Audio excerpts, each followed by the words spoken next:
শাপলাকে নির্বাচনী প্রতীক হিসেবে বিধিমালার তফসিলভুক্ত না করার নীতিগত সিদ্ধান্ত নিয়েছে নির্বাচন কমিশন। এর ফলে কোনো রাজনৈতিক দল তাদের দলীয় প্রতীক হিসেবে শাপলা পাবে না। গণঅভ্যুত্থানে নেতৃত্ব দানকারী তরুণদের গড়া রাজনৈতিক দল জাতীয় নাগরিক পার্টি সম্প্রতি দল হিসেবে নিবন্ধনের জন্য ইসিতে আবেদন করে। তারা প্রতীক হিসেবে শাপলা চেয়েছে। এনসিপির আবেদনের পছন্দের প্রতীকের তালিকায় শাপলা ছাড়াও কলম ও মোবাইল ফোন রাখা হয়েছে।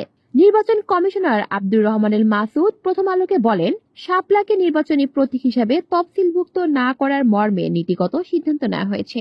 তিনি বলেন, অতীতেও কোনো কোনো দল শাপলা প্রতীক হিসেবে চেয়েছিল, কিন্তু দেওয়া হয়নি। জাতীয় প্রতীক ও জাতীয় পতাকার সম্মান রক্ষার্থে আইন আছে, তবে জাতীয় ফুল বা ফলের বিষয়ে আইন করা হয়নি। এসব বিষয় বিবেচনায় নিয়ে শাপলাকে নির্বাচনী প্রতীক হিসাবে তফসিলভুক্ত না করার নীতিগত সিদ্ধান্ত নেওয়া হয়েছে।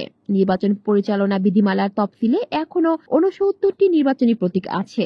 আগামী সংসদ নির্বাচন সামনে রেখে প্রতীকের সংখ্যা বাড়ানোর উদ্যোগ নিয়েছে নির্বাচন কমিশন। কলি শিকদার, বাংলা নিউজ নেটওয়ার্ক।